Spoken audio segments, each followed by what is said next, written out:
Good morning. There is a piece of rainbow on our floor. I'm going to put it back where it goes. Ta-da! Now is a time when anyone of any age who would like to get a better look may join me up front for the words for all ages. And I'm so glad to be with all of you this morning. Just in case you ever wondered if anyone notices when you skip a Sunday, I notice. There are Sundays where my morning is not complete until I see some of your faces, so I'm just letting you know. Yes, we have more than one way of moving in our sanctuary. The story that I'm sharing with you today is by an author named Alexandra Penfold, and you might be familiar with her already because there's a book that we share in our a lot called All Are Welcome Here. Anybody ever seen that book? Yeah, we read it a lot, and I also wave it around a lot because it's one of those books that tends to get challenged or banned. And it's just a very sweet children's picture book with some rainbows in it about being nice to each other. So I feel like that's important for us to keep in mind. So the one I'm sharing today, though, is called All Our Neighbors. And I've been thinking about neighbors a lot this week. Some of you know that Reverend Dawn and I just got back from visiting a city called Minneapolis, and that there are bad things happening there. We went because other church leaders asked us to come and to see for ourselves what's happening and to come back and tell others, and we're doing that. But I also witnessed so many powerful acts of goodness. So many, in fact, that I keep seeing people say, it's a conspiracy. Some secret leader must be telling all these people what to do and like organizing them. And I can tell you for a fact that that's not true. There are just so many people who are being neighbors. So Graham is going to share with us today about one way that he chooses to be a neighbor, which is by volunteering to be a mentor to kids in our community. And Reverend Dawn and I are going to keep sharing a lot of the ways that people in Minneapolis are being neighbors today and every day. Because those people in Minneapolis made us promise that we would. They want everybody to know how to do the things that they are doing. So I'm going to share this story with you. And like All Are Welcome, it's a very simple story, but simple ideas can be really powerful. So I hope you'll look for your neighbors in this story and hold it deep within you. And I'm going to do my best to tell it without tearing up because I have been prone to that this week. So, what is a community? It's a place for you and me. Oh, that just hopped and hopped, didn't it? Like a bunny rabbit. There we go. It's a place for you and me. Come along and you will see. We all are neighbors here. We start our days in different ways. Some go to work and others stay. We're here for each other, come what may. We all are neighbors here. Let's go walking down the street. Friends and neighbors here to greet. Oh, so many folks to meet. We all are neighbors here. What is a community? It's a place for you and me. Come along and you will see. We all are neighbors here. A friendly smile, a familiar face, helping hands just in case. Taking care of our shared space.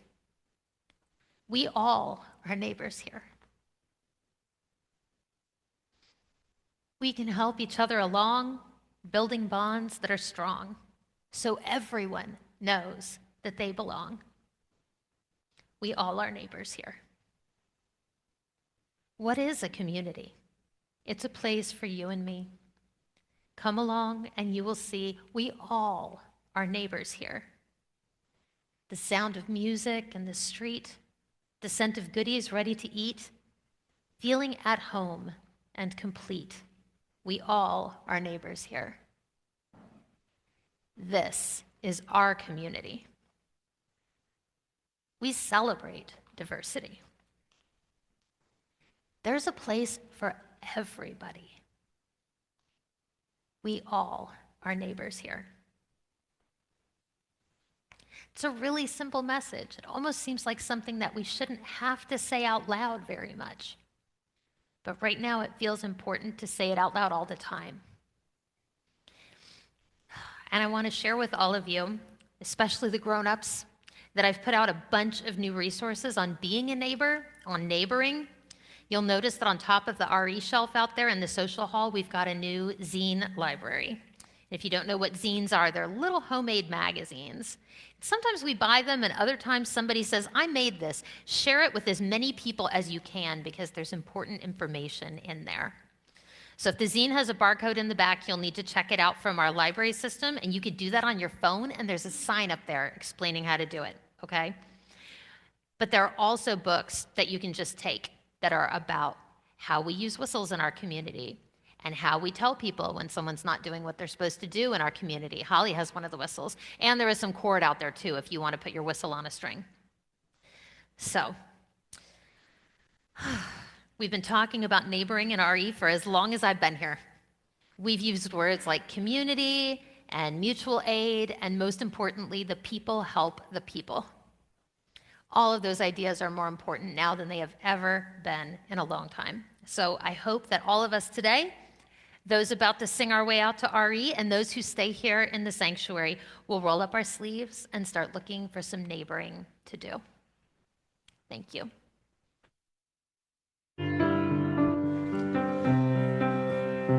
May your mind be open to new learning.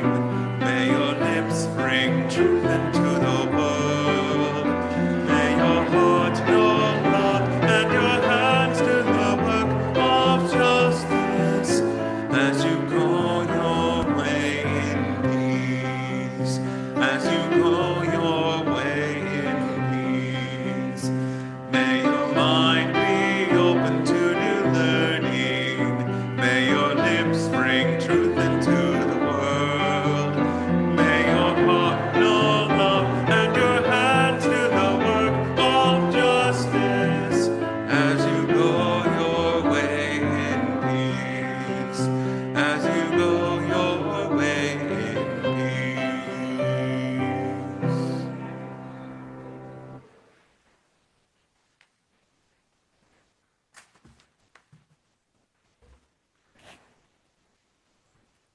Good morning. My name is Graham Brinklow. My pronouns are he and him. I was asked by the worship committee just to come in and talk about what I do and why I do it. I work for Big Brothers Big Sisters of Central Indiana. I assure you this is not a sales pitch. It's not asking you to give money or to volunteer. It's just to give you some basic information about my organization and why I do it. If we can go to the first slide, please. So just a little bit of history. Only 4 slides. This isn't going to be a big old PowerPoint presentation, but just so you know. So Big Brothers Big Sisters, Big Brother started in 1904. It merged. It came out of the court system in New York City. There was a court clerk that noticed that a lot of young boys and men were getting put into prison, where he thinks that if they just had an adult mentor in their life, they could pull themselves out of whatever trouble they were in. And I'm not sure if it was 1980 or not, but somewhere around that same time, women are like saying, well, girls are having the same things too. And so all the kids, and so they started Big Sisters as well about the same time. The two organizations merged nationally in 1977. Here in Indianapolis, the office started in 1970 for Big Brothers, and Big Sisters came in 1971, and then we merged even earlier than the national ones in 1974. Again, just some quick information. This is from our yearly report from the 24-25 fiscal year. We supported 876 youth ages 8 and up. It used to be 8 to 18, but I'll tell you a little bit more about our Beyond 18 program as well. Working on one-to-one, typically it's one-to-one mentor and youth, but we also have new programs called Big Couples and Big Friends, where romantic couples of any and all genders can work together, and also big friends. We've got some big friends that are mother and daughter, or two best friends, or wide variety of stuff. But they can choose together to work together with one child, so that in case they don't have enough time one-on-one, they can both tag team working with the child. So we have about 938 adult mentors last year. We have over 1,000 kids who are still waiting to be matched. We call it our referral list. Yes, they're waiting to be matched, but while they're being on that list, we try to match them up with some of our group mentoring programs that we have in our center is on the corner of like 14th and Meridian, and so we've got some group things there. So while they're waiting to be matched with the big, they can do some group mentoring, as well as we do collaborative things with other organizations where we combine working with Girls Inc., working with Brooks Place on some programming and collaborative stuff. And then if they don't want to do that, we can also connect them to other programs like 100 Black Men or the Bloom Project. So there's a lot of different programs that we can get them involved in while they're waiting to be matched with a big. New slide, please. So our vision is that all youth achieve their potential. We are not we talk to our bigs during trainings, and you're not a savior. You're not here to save these kids' lives. They come with potential already. We want to help them bring out that potential. And our mission is to create and support one-to-one or two-to-one mentoring relationships that ignite the power and promise of youth. We used to have what was called JEDI, if those of you who are Star Wars fans. It was justice, equity, diversity, and inclusion. We've had to change that, obviously, unfortunately. And now it's just called access, belonging, and opportunity, just so we can change the buzzwords but still be doing the good work. I'm very lucky to be part of the LGBTQI committee to make sure that those both littles and the adults in our program who are part of that community feel representative, and we are doing what we can for those individuals as well. Next slide, please. Time commitments, just again, not a sales pitch, but just so you know, we ask our volunteers to meet typically 2 to 3 hours every other week for at least 1 year. Some of our matches last 1 year, some of them are 10 and more. Some of these families, they get entrenched into each other's lives, and the littles become part of the big's family, and the big becomes part of the littles family. And we know people who've had multiple littles, and they're still in contact with them. And some of them just end after a year, and that's fine too. The big's age requirement needs to be 19 and up, and we do have plenty of empty nesters and retirees. Sometimes a grandfather figure or a grandmother figure works really well with our kids. So people say, well, I don't have the energy for this. We've got kids of all energy levels. We have kids of all interests. So don't think you've got to play basketball every time you meet with a kid. We've got kids who don't like basketball, which is great.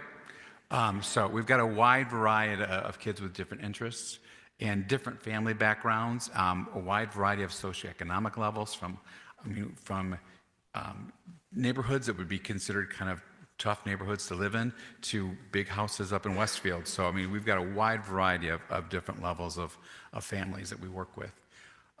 We ask our bigs to spend as less money as possible. This is not about throwing money at a situation. It's all about quality time and spending time and really listening to the littles, and I'll tell you more about that as we go along. Next slide, please. So about just to give you some impacts of what this program does, and this is this isn't the national numbers, this is for the Indianapolis office. 99% of our youth say they have a reduced or continue to avoid risky behaviors such as bullying. 97% of graduating littles from our program also graduate high school. That is higher than the average state level of 90%. Pretty cool. 97% of youth reduced or continue to avoid risky behaviors such as substance use, and 82% of youth maintain or improve skills handling their emotions with others. So pretty cool stuff. Next slide, please. So why does Graham do what he does? The rest of this is just kind of off the cuff, just so you know. how I got involved. I was working for Indiana Youth Group, for some of you that may know that. I did that for 10 years, doing LGBTQ 101 trainings and working with schools to start gender sexuality alliances. I did that for 10 years. Top of my game, 2015, 2016, all that great stuff. I was doing LGBT and LGBTQ 101 and stuff for entire hospitals and entire school systems. And then the election of 2016 happened, and poof, it bottomed out. And the writing was on the wall, and my husband and I said, well, we've always enjoyed vacationing with my mom and dad retired to Traverse City, Michigan, so let's try that. And luckily, they had just started a new LGBTQ youth center in Traverse City. So I thought, well, I'll get a job up there. Well, they didn't have any money for anybody up there. It was brand new, and unfortunately, they didn't have anything. So I ended up having to get a job that I hated at a furniture store while I was trying to find another social service job because it had gotten into my blood, and I really liked working in social service jobs. I had applied for Big Brothers Big Sisters. There was an office up in Traverse City right when I first got there, and unfortunately they didn't have any openings for 2 years, so I'm stuck in this awful furniture store. So my oldest brother, and the reason why I thought about going to Big Brothers Big Sisters is my oldest brother Doug, who also happened to live in Traverse City up there, had been a Big Brother in the 1980s. And I thought, well, I know it's a good program. I remember the commercials from the Detroit area growing up. I can picture them now. They had a really great song from the band Chicago and great pictures of all these kids and adults doing great stuff. So I knew it was a great program. I was really excited when that job came through and I was able to quit this awful furniture store. And some of the things that I liked was, it's different up there. It was a much smaller office. Not only did I put the matches together and call them once a month to make sure things were going well, but I helped put the matches actually together. That's another department in Indianapolis does that completely separate from my job here. But some of the cool things was, some things just kind of happened serendipitously. I had a mother and daughter come in. Mom had her own mental health stuff going on and had a hard time keeping jobs, but worked late nights a lot. And daughter, let's call her Tina. Tina was home a lot by herself, and she was one of those teens with one of those really dark but really funny sense of humors, but just kind of a little sarcastic and but very different. Very artistic, was a great drawer, all that stuff. But she had to cook her own food, and so it was all ramen fried noodles and macaroni and cheese, because that's all she knew how to cook, and she had put on a lot of weight. And it was her last big said, well, the first big said, you're going to be at my mini-me, and we're going to go work out, and we're going to go walking, and I'm going to go buy you outfits from Lane Bryant. And this girl's like, this isn't me at all. And it just didn't work out. And so they got the big ended up leaving that one. And so anyway, I was talking to this family, and so I thought, well, this is going to be a really special big that needs to be with this girl.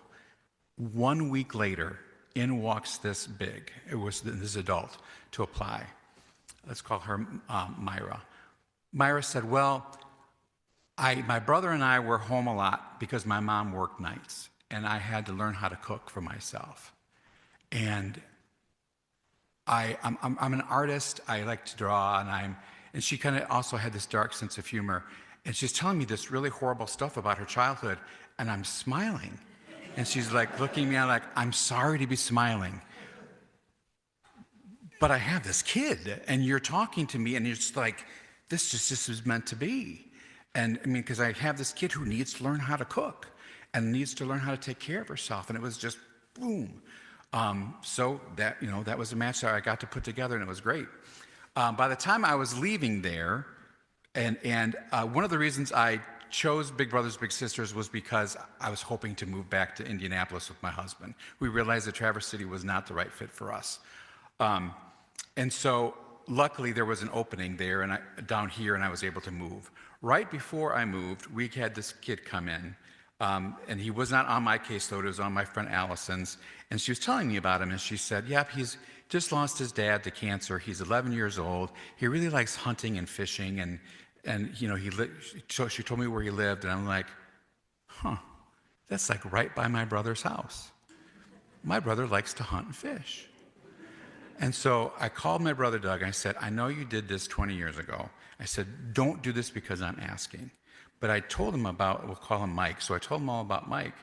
And I said, there's no pressure here at all. I just wanted to let you know that this was an option. And sure enough, Doug said, my brother said, yeah. He hadn't had any grandkids yet. And now he and Mike have been together for 3 years. So really cool stuff, that just it was kind of meant to be. They fished and hunt, and Doug took him downhill skiing for the first time, and he just took off and just really did really well. Funny story about that, I was up there for Thanksgiving the year before last, and my brother Doug came up to me and said, I got to talk to you about my little. And I was like, oh no. He said, so we're having lunch, and I'm looking down at his fingernails, and they're all caked with dirt and crud. Is it my job to tell him to clean his fingernails? I said, well, yeah. I said, probably. I said, now do it because as a group thing that you have to clean your fingernails as well, and you can go to dollar store and find a cheap nail brush and some clippers and all that kind of stuff, and talk about how, if he's eating with friends at the cafeteria, they don't want to see a bunch of crud in his fingernails because that's kind of gross. So just little stuff like that. So it's working with these matches. I've got 72 kids that I'm working with now, and like 56 families. And sometimes, and my job now is to put the matches together, and then I call, and we meet at the family's house, and I explain all the rules and have them sign the paperwork, and then we have them sign up for their first visit. And then I talk to them once a month for the first year, and then every 3 months after they've been together for a full year. So one of my first intros when I first got here, we'll call her Abby. I'm at this girl Abby's house, and she and her big are getting along really, really well. And I do, some of you know, I do theater, and my husband does tech theater. He's a techie. And there's a certain, and there's nothing negative about this at all. There's a certain kind of personality for people who do tech theater. And this girl had it. And she was 11 years old. She had no idea. She had never done it before. And I was talking to this girl, and I'm like, you're going to be a techie. And I meant that in a really good way. And I didn't say this to her. 3 years later, sure enough, she's a theater tech person. And I was able to have her and some other matches come to go see the preview of Newsies at Footlight Musicals, and she's like, I really love this. I really want to work with tech and do this stuff. And so I'm trying to work with Footlight to do more of a tech background for the middle school kids who need tech backgrounds, because there's no program for that. That's another story. So another match that I have that happened that was really cool.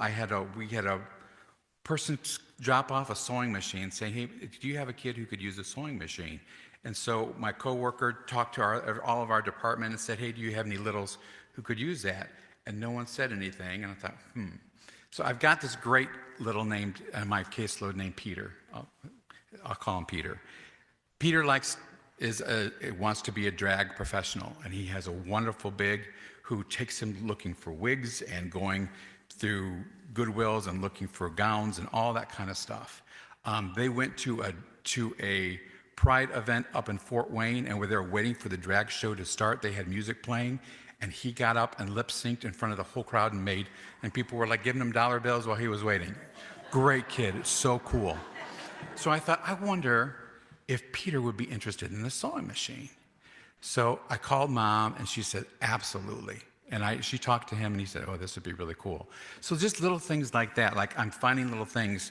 And when I went to get the sewing machine and get it fixed, it needed some oil, I went to the sewing machine place on 65th and Keystone just to get the oil, and the people said, wait a minute. And they heard why. I told them why I was getting it and why I was donating it to this kid.